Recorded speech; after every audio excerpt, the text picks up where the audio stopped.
I was sliding a loaf of bread and a small birthday card across the counter when the cashier made my card beep like it had failed. The sound cut the line behind me. Heads turned. He didn't look embarrassed. He leaned in, the way a father speaks across church pews, all breath and warning. "Ma'am," he whispered, fingers barely touching my wrist. "I shouldn't say this, but keep your son close. Watch your father after he pays." Before I could ask what that meant, he pressed a folded receipt into my palm and cleared the beep with one tap. The register chirped approval. He bagged the bread, slid the card on top, and his face went ordinary again. Polite, distant, already on to the next person. Outside, the sun hit hard off windshields. Evan was idling 2 rows down, drumming the steering wheel the way he had since he was 10. I didn't walk to him. I moved along the wall to the loading dock where the shades smelled faintly of cardboard and motor oil. I tucked the folded receipt into my pocket and told myself one simple promise. If I'm wrong, I'll apologize. If I'm right, I'll save him. I stayed where the brick touched my back and waited. People think mothers fight with thunder. Sometimes we win with weather that never breaks. Quiet. Watching. Counting. I didn't always have quiet. I used to have noise, 2 jobs, a boy with growing feet, and a jar that lived behind my oldest cookbook. When my husband died, the jar was the safest banker I knew. It caught tips from the diner, the coins I chose over winter coats, the dollars I kept by having pills. That jar kept the lights from going out more than once. Evan learned early to say, "We'll be okay," and he meant it. He grew into a man who never let a bill sit alone on a table. Alyssa met that man and called him her miracle. I wanted to believe her. She was soft-voiced, polished, a woman who made you feel like you'd track mud on good floors, and she didn't mind. Her family had stories: missed rent, broken alternator, dad's heart again. The emergencies came like weather fronts, right when Evan had just paid something else. He called it faith, and I called it family, and the jar kept opening. The cashier's receipt felt like a small, stiff bird in my pocket. I didn't unfold it yet. I watched the doors. He stepped out 3 minutes later, Alyssa's father, Frank, moving like someone who had never hustled for bus fare. 2 glossy black bags hung from his fingers. They didn't come from our grocery store. The gold lettering belonged to a boutique at the mall where one jacket eats a month of my pension. He carried them easy, not apologizing for the weight or the shine. He paused and scanned the lot with those quick side-to-side eyes of a man who looks before he laughs. Then a metallic blink. His watch caught a line of sun, and I thought about the last time I'd squinted at a pharmacy copay. He walked past the dented sedans and went straight to a pale silver SUV that still had the showroom look on its paint. New cars have a way of reflecting you back to yourself. I saw a small woman in a hand-washed blouse, and I felt my jaw set. He lifted the trunk with a smooth hydraulic sigh, set the bags down like they were something delicate, checked his phone, and smiled. A slow smile, not the kind you wear when you owe anyone anything. In the shaded seam of brick and loading dock, the promise I'd made held me still. If I'm wrong, I'll apologize. If I'm right, I'll save him. I didn't confront. I watched. Frank's head turned, counting. He wasn't counting rows. He was counting eyes. I knew that count. Mothers do it when we protect. Grifters do it when they perform. He finished the scan, slid into the driver's seat, and the SUV purred away like a satisfied animal. I unfolded the receipt. The cashier had circled 3 items and scribbled the time. The total sat heavy at the bottom, larger than my week of groceries. I took a photo and named the album on my phone just in case. When I finally walked to Evan's car, I told him it was the heat, and he believed me, which was how we got here in the first place. He talked about work on the way to Alyssa's parents' house, the small complaints that mean a man is tired, a late truck, a coworker who cut corners, a lunch that didn't fill him. He didn't mention money. He didn't have to. We've been living with the echo of it for 2 years. His extra shifts, my quiet jar, their emergency weather. Shaker Heights lawns always look like someone irons them at dawn. Their house sat easy on the street, fresh paint, trimmed borders. Looks good, doesn't it? Evan said, proud. Pride is a blinder and a blanket.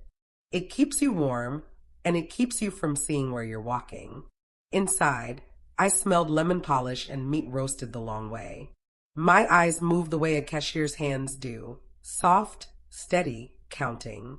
The sun picked the glass of a new coffee table and made it ring in my head. The television on the wall could have hosted a stadium. In the kitchen, the refrigerator held cheeses that like to be introduced by country and sparkling water that keeps its bubbles longer than patience. Alyssa wore a dress that fit like a promise and said she found it on clearance. She always found things on clearance. The wine in Evan's hand wore a label I knew well enough to know a clearance tag would have died of shame trying to hang there. I smiled the way women smile when we are adding. Frank moved through the rooms with ease. He laughed the way men laugh when they do not owe anyone, the chest sound of someone who doesn't check balances before dessert. I ate the meal. It tasted like math. When I excused myself, I sat on the closed lid of the bathroom toilet and opened my phone. A new message from the cashier. His name was on his tag. Harold. He'd taken photos. Not sneaky photos. Receipts left on counters, their paper faces open to the world like they were proud of themselves. He'd circled the totals and written the dates in quick grocery store numbers. One receipt matched the time I'd watched Frank smile in the parking lot. I saved each image to just in case and felt a calm I hadn't felt in years. Not relief, direction. Back at the table, Frank told a story about a rough week at the office. And Alyssa said the cookware had been half off, and Evan nodded because nodding is what kind men do when the room wants a certain weather. I carried plates, I thanked the cook, I complimented the herbs, and I kept my mouth shut. I've ruined enough rooms in my life to know that the truth doesn't always need a stage. Sometimes it needs a file. On the drive home, Evan reached for my hand at a stoplight. You're quiet, he said. I'm tired, I told him. The light turned green. He didn't see the album name on my phone or the numbers circling themselves in my head. He hummed, a sound I have loved since he was a boy, and I thought about the price of a hum. The cashier messaged again the next day. 3 more photos. Different dates, same name at the bottom. The items had accents on them, words that need your mouth to change shape. I made coffee, opened the jar, and counted the bills I had not yet spent. Then I put the jar back, closed the cabinet, and picked up my pen. I didn't write a speech. I wrote dates. I went back to the grocery store at the same hour the following week and stood by the lemons. If you want to know a person's life, learn their loop. Frank's loop had a day and a window. He came at 4:15, not 4 o'clock, never 4:30. Men who perform for money are punctual in very specific ways. From the lemons, I could see the register screens in their gray glow. Harold rang up a woman with a toddler, a man with paint on his knuckles, a college kid piling snacks. Then Frank's cart rolled in, quiet wheels, full of things that don't squeak. He greeted Harold by name. Not friendly. Familiar. I didn't stare. I watched his reflection in the cooler door. He slid his card without looking at the total. People who can't look at totals. People who don't look at their phones. Outside again, the air felt like baking sheets cooling. Frank did his scan and found nothing looking back because I know how to be nothing. He loaded the trunk, adjusted a bag so the logo faced up, and drove toward the strip of sky that always sits on the far side of money. Behind the loading dock, my back found the brick in the same place as last time. I opened just in case, and added the new photo Harold had already sent. He was fast. The world is full of people who want to help if you're quiet enough to let them. On my way home, 2 women passed me by the carts. Did you see Alyssa at the gala? One asked. That green dress had to be from. She said the boutique name I'd read in gold on Frank's bag. The other woman laughed. My niece says Alyssa's a regular at the salon downtown. The one with the glass wall. You can't get out of there for less than a car payment. Gossip ages fast when it's wrong. This didn't feel like gossip. It felt like an echo. I kept walking. You can get drunk on echoes if you start throwing them back like shots. I needed dates, not noise. The third week held the shape of the first two until Wednesday turned and rolled toward night. Evan called at 6 with the voice he uses when he's already decided.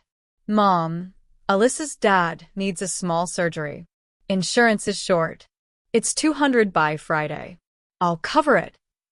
I said the line I have to say to live with myself. Are you sure it's surgery? It's on the heart. When a man says heart, he's not talking about arteries. He's talking about love. We hung up. I made tea I didn't drink. Harold's message hit my phone at 6:27. The photo was so clear I could see the hairline crack in the checkout belt. Total, $612.74. 2 bottles with French names. The same evening we were buying a heart. I didn't call Evan back. I texted, "Come for tea tonight. Bring nothing." I set his mug in his old place at the table, the chair by the window he used to watch storms from. When he sat, I slid my phone across the wood and said nothing. He looked down because I said nothing. The human eye falls to wait. He read the items out loud. He read the date. He read the time. He read the name at the bottom. His lips parted and closed. It could be, he stopped. There isn't a clean noun after could be when 2 facts fall on the same minute. I didn't say, you should have asked for proof. I said, I know you love your wife. He put his hand over his mouth and laughed once in that cruel way men laugh when language fails.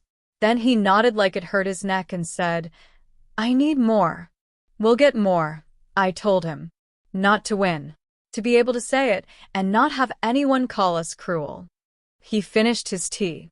He took the long way out the door like the floor might be different if he walked slower. After he left, I brought the jar out and counted it again. Not for them. For the time it would take to change a life. I didn't chase rumors. I let them walk to me. By the carts near the curb, 2 women from my church circled each other like birds, talking in that low, excited tone women use when they've seen something shiny. I kept my hands on a stack of flyers and listened to the air, not their faces. Did you see Alyssa at the hospital gala? One asked, rolling her wrist, so a bracelet chimed. That green dress? Finch and Alder. I asked the clerk about it last month. They keep them on the back rack, so they don't get fingerprints. Please, the other laughed. She's at Glasshouse Salon every other Thursday. My niece does the booking membership package, the kind with blowouts built in. And Frank's birthday? Caterers. A whole wall of canapes and a chocolate fountain. Poor people don't rent champagne flutes. They pushed on, carts squeaking, never seeing me. I wrote nothing down. I didn't need to.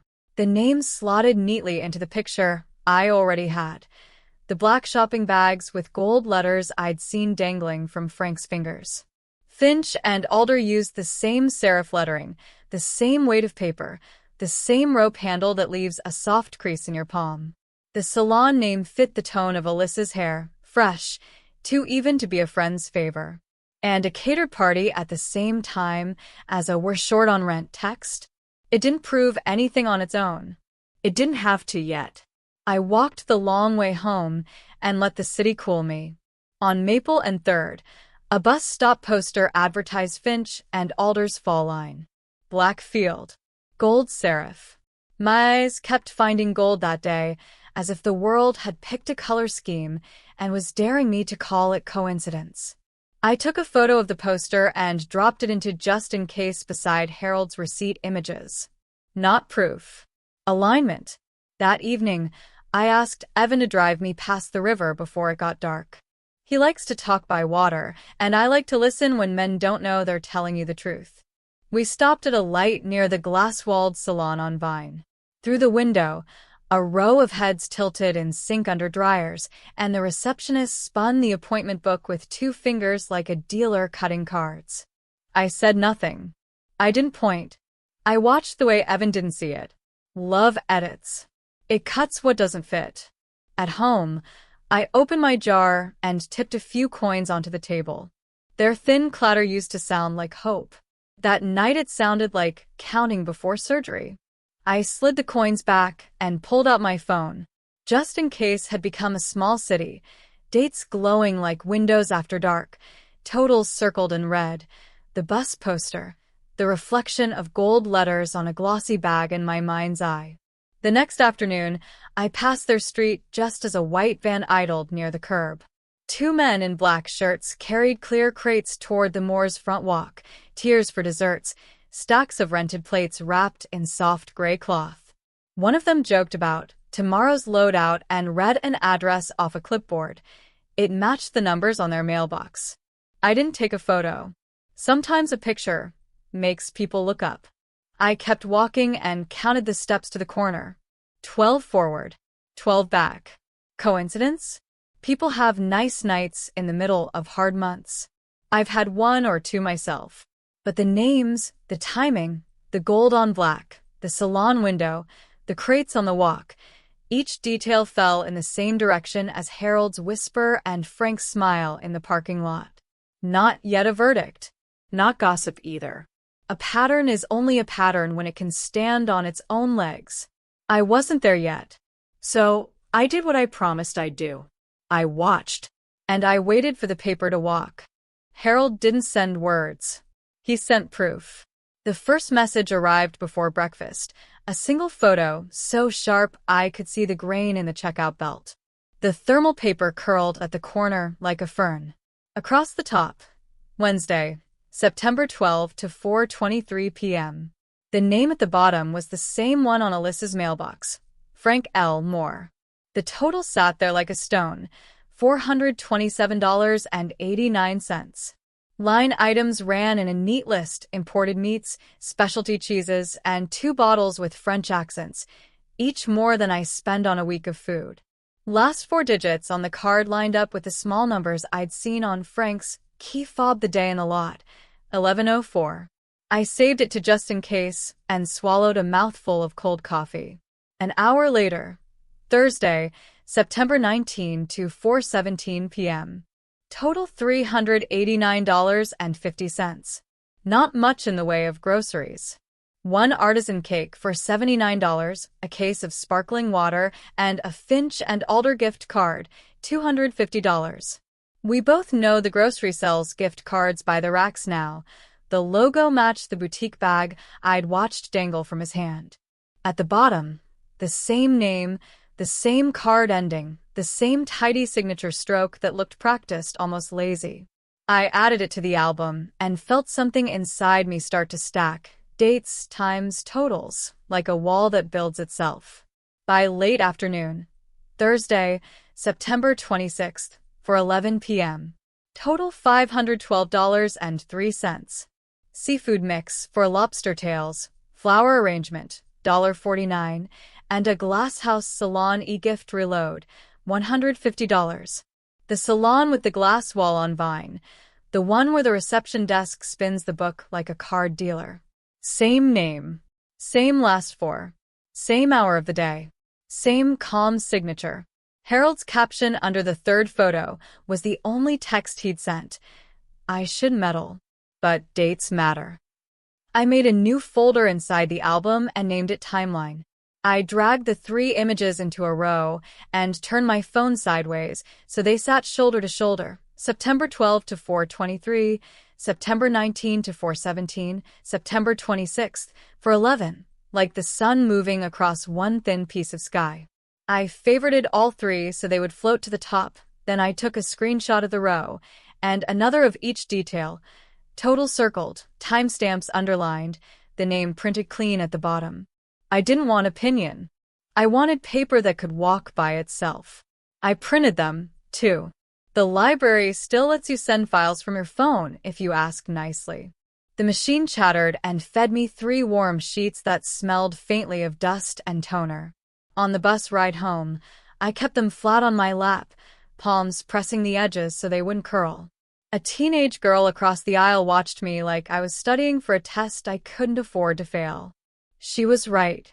At my kitchen table, I laid the 3 pages in a line and tapped the times with my fingertip. All in the same narrow window. All with the same name.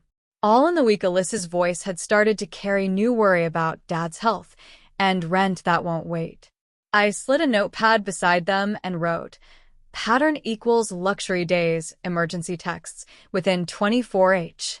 Then I opened my bank app and scrolled my own transfers to Evan and to help over the past months.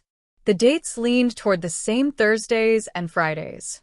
My jar had always known the calendar. I just hadn't listened. I took a photo of the 3 printed pages on my table and saved it back into timeline. Paper watching paper. Even that felt like a kind of witness. I typed a message to Evan, "Can you stop by tomorrow?" I made soup and deleted the soup.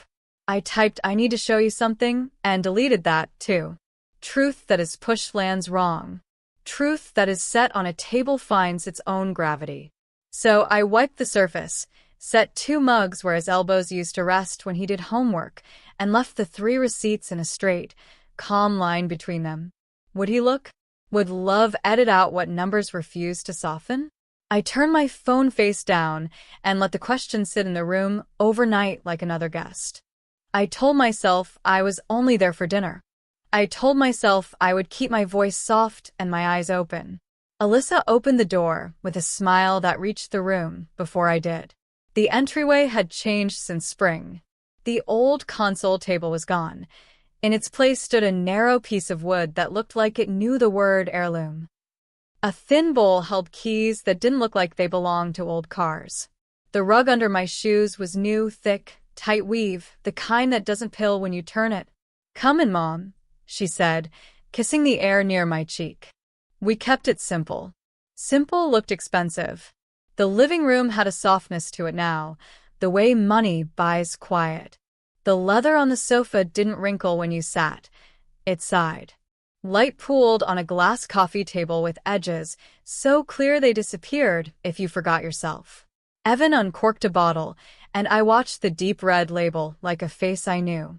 I had stood in front of that shelf before, reading the little card that tells you which hills the grapes grew on and why the price starts with a 1 and another digit after it.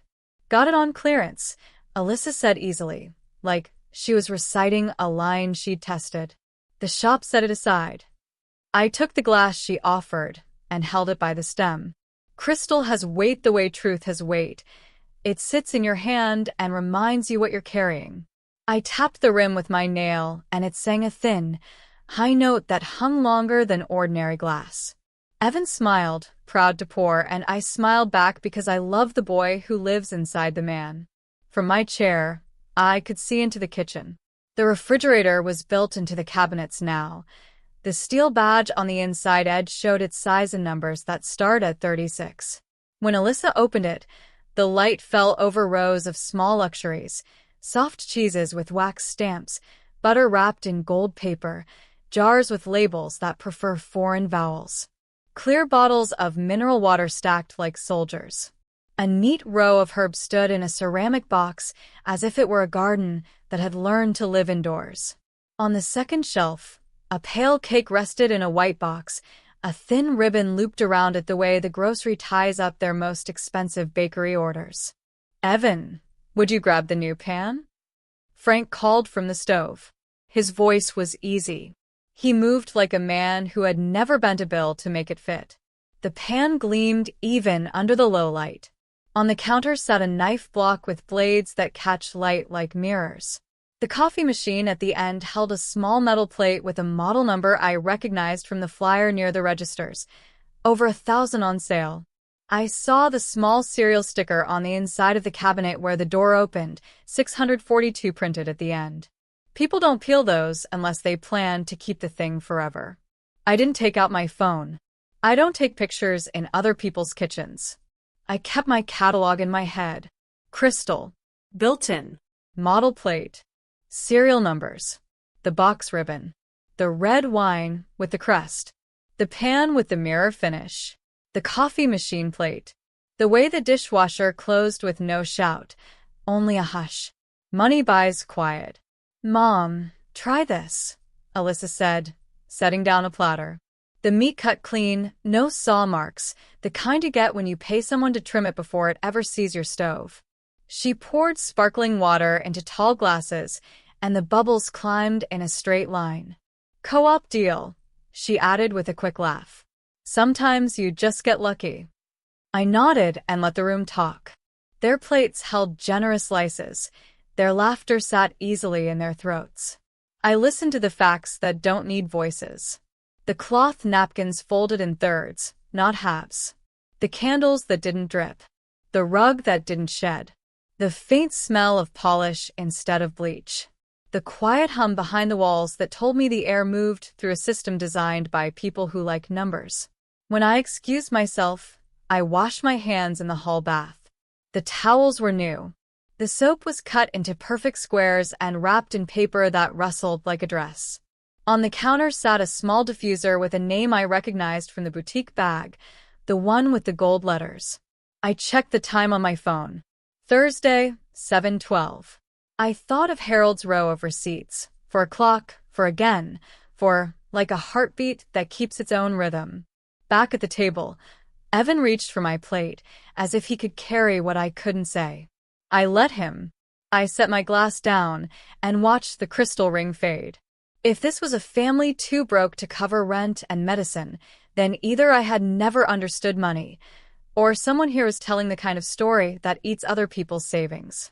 I kept my smile. I added one more line to the quiet list in my head. How are they paying for this if they're broke? Silence has a sound if you live in it long enough.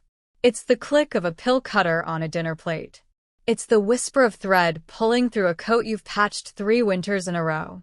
It's the sigh you make when overtime is offered, and you say yes before they finish the sentence. I've told myself for years that this kind of quiet was love, that keeping peace was the same as keeping my son whole. But love that never asks a question turns into something else. It turns into permission. After my husband died, I made a rule with myself. No debts I can't see, no help I can't count. The jar behind the cookbooks honored that rule. It grew from diner tips and bus fares saved by walking. It shrank for school shoes and electric bills. It was honest. When Evan married Alyssa, the emergencies arrived on new letterhead, Dad's heart, rent due, car gone again. I told myself not to make trouble. I opened the jar and folded what I could into other people's hands. I cut pills in half and promised my doctor I felt fine. Silence, I see now, was not kindness. It was interest I paid on someone else's lies. The shame of that could have swallowed me. It tried. The afternoon I watched Frank lift those black boutique bags into the new SUV, shame rose hot in my face because coins from my jar had helped buy the champagne in his trunk. But shame doesn't change a system. Evidence does. So I made a new rule. No confrontation until the evidence could walk by itself. I took the receipts Harold had sent and taught them to stand, dates labeled, totals circled, the same name printed clean at the bottom. I added the bus stop poster for Finch and Alder, the salon name written in the corner, the times I'd seen the white catering van idle by their curb. I opened my bank app and scrolled my own transfers, small amounts to Evan when he looked worn, larger ones directly to Help when Alyssa's voice trembled. I wrote those dates on a calendar and noticed how often they leaned toward the same Thursdays and Fridays as Frank's luxury buys. I printed the calendar and taped it inside a manila folder I named Just in Case, the paper twin of my phone album. Then I set rules for myself as strict as any diet. I would not hand over cash to anyone again without a receipt I could photograph. I would not be cornered alone by Alyssa or her father. Any talk would happen with Evan present or not at all. I would not accuse. I would ask for proof. If none came, I would write down the ask, the time, the words used, and file it with the rest. And I would not spend the jar to quiet my own discomfort. The jar had kept us alive. I would not let it keep a lie alive, too. That night, I laid everything out on the table the way a teacher sets materials before the bell. 3 receipts in a calm line. My calendar with red dots. A simple notebook for questions. No speeches. Paper holds its own spine if you let it. I stood in my small kitchen with the light off and watched the street lamps paint the edges of those pages. The room felt steady for the first time in a long while. I was done mistaking quiet for goodness. I wouldn't storm a dining room or call a neighbor. I would hold the line and let the numbers do the talking. When I slid the jar back behind the cookbooks, it felt heavier than before. Not with money, with resolve. The next time the story asked me to pay, I would not answer with coins. I would answer with dates. And when the truth was ready, it would walk into the room on its own legs. The text came in with that clean, urgent tone people use when they want you to move faster than your judgment. Alyssa, Mom, can you ask Evan to send $200 by tonight? Dad's minor procedure deposit is due today. Insurance is short.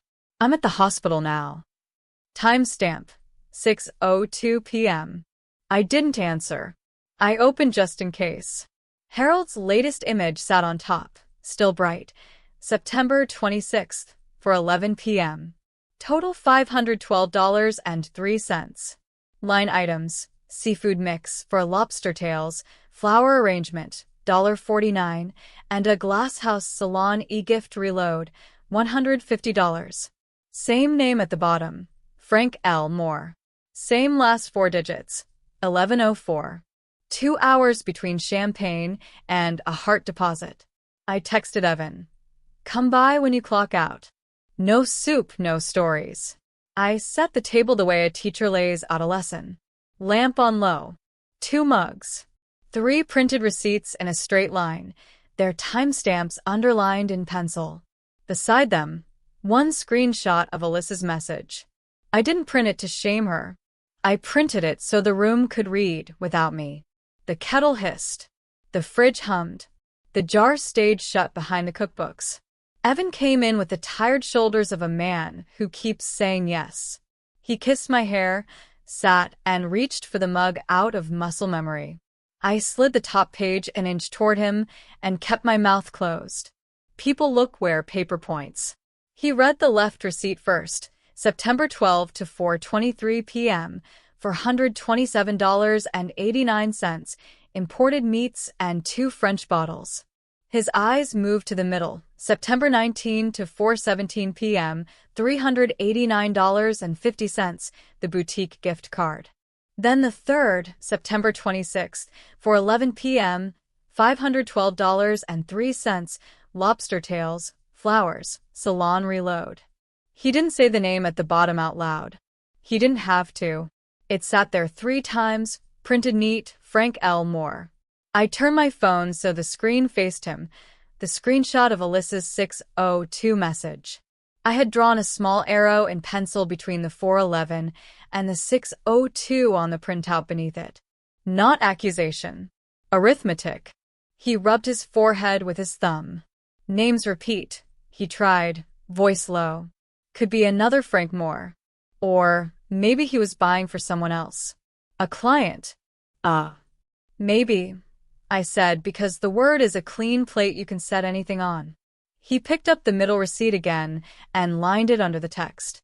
Gift card to Finch and Alder, he read, almost to himself. That's that store. His jaw worked. Mom, this looks bad. But bad isn't the same as true. I slid the notepad across, my small calendar with 3 red dots on the same Thursdays. Underneath, in my handwriting, ask days spike within 24H of luxury days. He stared at the dots like they were trying to become something else. His breath went long and careful. Alyssa said they were already at the hospital. Maybe he bought the food to celebrate getting through it. Or, people cope weird. The words sounded like someone building a bridge with boards that won't reach. I didn't argue. I tapped the totals with the back of my nail. $427.89, $389.50, $512.03. Then, I tapped the message time, 6:02 p.m. That was all. Silence pulled up a chair. The lamp made a small gold lake on the table. Evan looked younger in that light, the way he did when spelling lists beat him, and he wanted me to say the letters for him. I didn't then, and I wouldn't now. He set the papers down, aligned them square, and stared at the line where edge met edge. If this is what it looks like, he said finally, I have been financing their weekends. I poured his tea. He didn't drink it. What do you want from me? He asked, eyes still on the dates. Only to look, I said. Not to fight. Not yet. He nodded once, a short, painful motion. Then he gathered the 3 receipts and the screenshot into a neat stack and slid them into his jacket like he was tucking in a child for the night. I need to see with my own eyes, he said. Not your eyes. Mine. He stood. The chair legs whispered against the floor. At the door he paused, hand on the knob, as if the room might give him one more way out. Will you be here if I'm wrong? He asked. If I'm wrong, I said, I'll apologize. He left with the paper against his chest, as if numbers could keep him warm. When the latch caught, the apartment went very quiet. I set my hand on the closed jar, felt the weight that wasn't money, and let the open question fill the room. Would love edit what proof refused to soften? Or would the dates do what dates always do and tell the same story tomorrow? We didn't hunt for a smoking gun. We built a ledger. Evan came over on a Saturday with a shoebox full of envelopes and a printout from his bank app. I had my just-in-case folder, the 3 library print receipts, and a blank notebook. We cleared the table and made columns in pencil. Date, ask, who/what, amount sent, receipt, total, items, where note. We started 90 days back, mid-June through late September, and walked day by day. Any time Alyssa texted emergency, we wrote the date and the reason in the ask column. Rent short, alternator, dad's test, mom's meds. Any time Harold's photos showed a luxury run, we logged the receipt total with the timestamp and circled the brand names. If we remembered a party, a catered delivery, or saw the white van on their curb, we added it under where/note. By noon, the page edges were soft from handling. We took a short break, then kept going. Patterns don't shout. They repeat. After an hour, the repeats got loud. 17 distinct emergency asks in 90 days. 13 of those landed within 24 hours of a luxury receipt. 11 landed same day, most between 5 to 8 p.m. when our 4 to 4:30 p.m. receipts were still warm. Over the window, non-essential receipts is almost equal to $3,100. Gourmet foods, boutique cards, salon reloads, flowers. Evan's transfers out over the same window is almost equal to $2,750. Mine is almost equal to $620 in cash/purchases. We laid the pages side by side and used a highlighter to draw a thin line through every luxury day. Then we set a clear plastic sheet over a wall calendar and marked the emergency days in red. When we slid the overlay into place, the curve rose and fell together like 2 hands clapping in time. Thursdays at 4 something for the buys. Thursday night or Friday for the emergencies. We didn't call it proof yet. We called it a picture. Evan leaned back and closed his eyes. I used to think the worst thing would be one big lie, he said. This feels smaller and crueler. He tapped the notebook. Like a subscription. We checked ourselves. We asked the annoying questions you only ask when you want to be fair. Could the receipts be for someone else? We noted. Same name, same card last for 1104, same hour window, week after week. Could they be business expenses? We underlined items that don't sit on client invoices, Finch and Alder gift cards, salon reloads, lobster tails. Could another Frank Moore be paying? We circled the matching signature flick and the too consistent time slot. Were we forgetting their real bills? We highlighted the gaps for emergency asks with no matching receipt within 48 hours. We marked them with question marks to revisit. We added neighbor events we could fix to dates.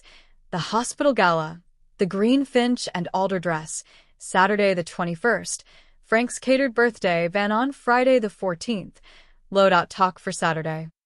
Next to each, a red appeared within a day, rent short on the 22nd, heart follow-up copay on the 15th. By late afternoon, the ledger looked like music you didn't need to hear to know the tune. Evan took a photo of each spread and saved them to a new shared album labeled pattern file. He didn't talk for a long minute. He just pressed his thumb and forefinger into his eyes like the right angle might push the ache back in. "Okay," he said finally. "If this is coincidence, it's the most punctual coincidence I've ever met." I nodded, but I felt the wobble where doubt still lived. I've lived long enough to know that numbers can be arranged to flatter a story. What if we're missing context? I asked out loud, to keep us honest. A reimbursement we haven't seen. A real invoice hidden under the oven mitts. A doctor's bill they never sent. He looked at the columns, the circles, the steady 4 p.m. timestamps. "Then we ask for documents," he said. "Not rumors. Not explanations. Documents." We didn't plan a confrontation. We set a rule for the next step. No more money without copies. Hospital invoices with account numbers, utility notices with barcodes, prescriptions with dates and doses. Anything less would go in the note column as claim, no doc, and sit there until the paper showed up. We closed the notebook and left the pages out on the table like a weather map. The room felt different with the pattern laid flat, but the question didn't leave. It pulled up a chair between us. If we were fair enough to ask for proof, would there be any proof to find? Or were we about to open a door that would show us exactly how the story had been written all along? He didn't announce he was coming home early. He used the key he's always had and walked in like a man who wanted to see, not be seen. Alyssa wasn't there. A grocery list sat on the counter in her handwriting. He recognized the looping M in milk. The house smelled faintly of that lemon polish I'd noticed before. He stood in the doorway to their bedroom, didn't trust his eyes, and then started small. Top drawer, second drawer, closet. The first bag was obvious because someone had tried to make it invisible. A Finch and alder rope-handled bag tucked behind a winter coat. Inside, a silk blouse still wearing its price, $2.89, and a pair of pumps with tissue paper stuffed in the toes, box sticker reading $340. He took a photo of each tag with the time in the corner and slid the items back the way you do when you leave a room as you found it. On the shelf above, a flatter bag held a box tied with black ribbon. He loosened it just once and lifted the lid. A bracelet in a small suede pouch and a stamped card with a boutique name he'd heard in passing at dinner. He didn't touch the bracelet. He photographed the card and the box sticker, then retied the ribbon until it lay like it hadn't been moved. At the back of the closet, 3 more shopping bags nested like dolls. The receipts weren't inside. The tags were tiny plastic clips and folded cardstock that said, "Do not remove." He lined them on the bedspread for a moment and read the numbers out loud, the way people read when they are convincing themselves to keep breathing. $179. $229. $415. Brands that don't live in stores that run clearance racks. He put the tags back, shut the closet, and turned to the vanity. Drawers slid open on that expensive hush. Jewelry boxes stacked in a tidy column. Rings with their size stickers still on. A thin gold watch with a plastic disc still guarding the face. He didn't photograph everything. He photographed the details that don't lie. The SKU stickers, the care cards, the return by dates printed in small type. Then he saw the notebook. Spiral-bound, marbled cover, the kind you buy in August and forget by October. It sat on the top shelf of the closet next to a heat curl of tissue paper. He pulled it down and turned to the first page. He didn't mean to sit on the floor, but he did. The pages were dated. The handwriting was Alyssa's. Each line held columns separated by dashes. Date, ask, amount, target, cover. He read, Friday, June 21st, rent short, $300 E. Landlord won't wait. Thursday, July 11th, dad meds, $180 E plus M. Pharmacy won't run until Monday. Thursday, September 12th, celebrate gala dress, card, F. Cover next day, car battery, $250. Thursday, September 19th, gift card Finch and Alder, store, F. Friday, ask rent add-on, $200. Thursday, September 26th, Salon Plus Seafood, Store, F. Minor surgery deposit, $200. He turned the page, and the entries kept going back, small amounts, large amounts, amounts that matched the outflow we'd circled on our ledger. Next to some lines, little notes in the margin. Push. Remind of Dad's heart. Show tears. If asked for proof, say it's in the car. If Mom questions, pivot to Evan's overtime. At the back, a section titled Scenarios. Dental crown popped, $450. Temporary fell out, pain. Stolen wallet, $300. Need gas plus groceries. House repair, $500. Leak over nursery, urgent. Car tow, $220. Lot ticketed by mistake. He checked the dates against what we had written in pencil in the pattern file. The rhythm landed like footsteps on the same plank. Thursdays for something for luxury. Thursday night/Friday for emergency. The amounts aligned within $10 of what he'd been sending. My small cash helps were marked M with smiley faces I didn't want to think about. He photographed 5 pages, 2 past, 2 recent, 1 scenarios. He closed the notebook, put it back on the shelf, then hesitated. He pulled it down again, opened the most recent week, and read the last line twice. Thursday, September 26th. Deposit. Text by 6:15 p.m. He checked his phone. Alyssa's message to me had hit 6:02. His to her was 6:21. I'll send it. The hair on his arms lifted. The front door opened. Voices. The light shift of bags hitting a counter. Alyssa calling his name like nothing in the world was wrong. He slid the notebook back into place, shut the closet, and stood. He looked at himself in the mirror above the dresser, face older, jaw set, and walked out to the kitchen. Alyssa smiled, easy as the wine she set down. You're home. I grabbed something special for dinner. Guess who had a sale? Frank leaned on the island, watch catching a neat line of sun. He looked at Evan the way men look at a sun they think will never leave. Evan set his phone face down on the counter and said, in a voice I could hear across the city, I have a few questions. Would they admit it? Or would the room try to make arithmetic into a feeling again? I wish I could tell you there was a scene, shouting, plates, a confession that made the neighbors open their blinds. There wasn't. There was a kitchen island, a stack of questions, and 3 people who understood, almost at the same time, that numbers don't care how loudly you love. Evan asked for documents. Quiet. Direct. Hospital invoice, account number, pharmacy receipt, utility notice, copies, please. Alyssa reached for feelings. Frank reached for offense. Neither reached for paper. When explanations circled back to the same 2 words, trust us, Evan set his palm on the counter and said, I won't argue feelings. Bring me proof. No one did. He went to the bedroom, unhooked the overnight bag that used to live behind his winter coat, and packed like men pack when they've decided to save what's left. 2 shirts, work pants, the charger that hides behind the nightstand, the notebook of dates he'd printed from our pattern file.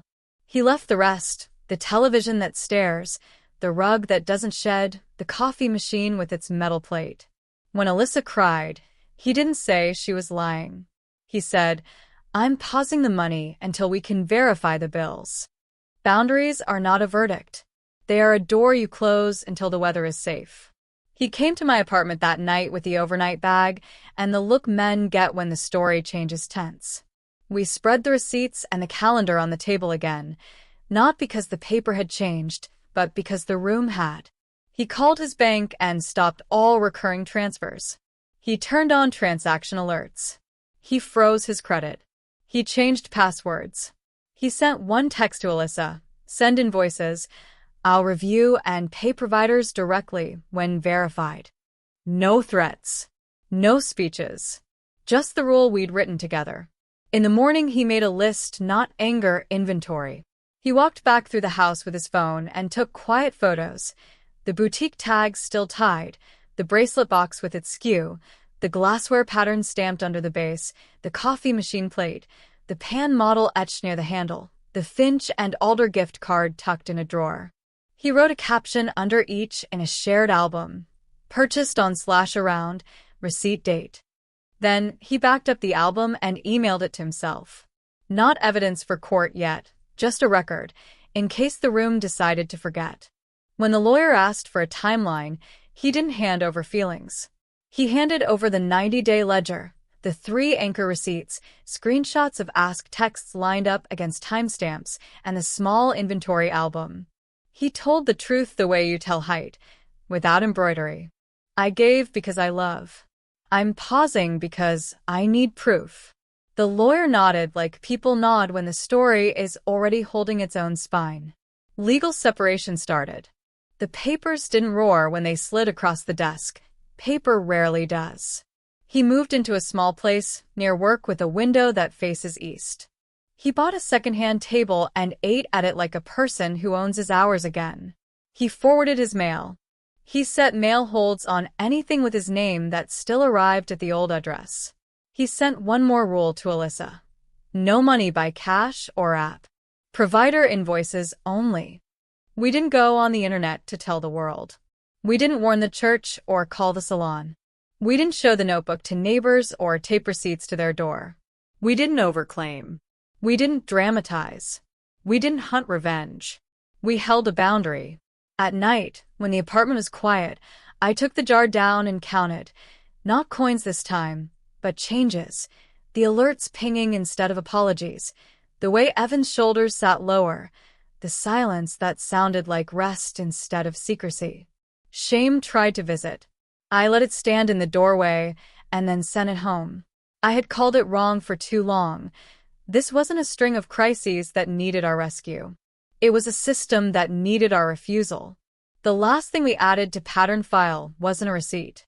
It was a one-line note in Evan's handwriting. Transfers paused. Awaiting documents. A week went by. Then 2. No invoices arrived. No barcodes. No account numbers. Only feelings and the old word, trust. We kept the door closed. If there had been proof, we would have paid the bills. There wasn't. The story, left alone with paper, settled into its true shape. And when it did, the house on Shaker Heights stopped calling at 6 p.m. on Thursdays. We didn't win. We just stopped losing. Breathing room feels strange at first. It's quiet, but not the kind that eats at you. Evan's new place faced east, and every morning the light came in like a simple promise. Nothing urgent, nothing owed. He learned the small rituals of owning his hours again, making coffee without glancing at his phone for a request, buying groceries that didn't come with someone else's crisis attached, sitting down to dinner because he was hungry, not because a performance demanded an audience. The transfers stayed paused. The alerts pinged and then went blessedly still. No invoices arrived. No barcodes. No account numbers. Feelings knocked. Paper didn't. The legal process moved like paper always does, slow, steady, unamused by speeches. When the separation became divorce, the judge didn't need our sorrow. He needed the ledger. Numbers told the story, and the story told itself. I took the jar down one afternoon and realized I wasn't counting fear anymore. I put bills in for practical things, new shoes, a dentist visit I'd put off, a bus pass for winter, and felt no guilt. The jar that once fed a lie went back to feeding a life. That is not revenge. That is repair. Evan didn't sprint into a new love. He walked. Months later, he introduced me to Maya from his office, a woman who pays her half without being asked and laughs with her whole face. The first time she came over, she brought the ingredients for dinner and chopped onions at my counter like she'd always had her own groceries. When the check came at a diner, she reached for it. Not a performance. A reflex. My son looked at her the way you look at water after a long, loud road. I won't lie and say I never think of Alyssa or Frank. I do. But the thoughts don't carry heat anymore. They carry a sentence I can live with. We didn't punish them. We just stopped funding them. Dignity isn't loud. It doesn't post receipts on doors or drag people through aisles. Dignity keeps records, sets rules, and lets the truth do what truth does. When no one's feeding it excuses, it stands up. I wish I had learned sooner that silence doesn't protect people you love. It protects systems that use them. I wish I had understood earlier that receipts don't make you cruel. They make you clear. Love without boundaries isn't love. It's a bank someone else writes checks on. If you need a line to draw it where the paper ends. Ask for documents. Pay providers directly. Hold the door shut until proof turns the knob. Sometimes I still hear Harold's whisper at the register. Keep your son close. I do, but not by clutching. I keep him close by telling the truth straight, even when it shakes. If I'm wrong, I'll apologize. If I'm right, I'll sleep. If any part of this touched the place in you that cuts pills, patches coats, or says yes while your stomach says no, leave one word so I know you're out there learning the same lesson: boundaries. And if you want another story where quiet proof beats pretty lies, come back for the next one. It starts with a florist who noticed what no one else did. The petals were real, but the story wasn't. Next, the day a florist caught a bigger lie through petals, not paper.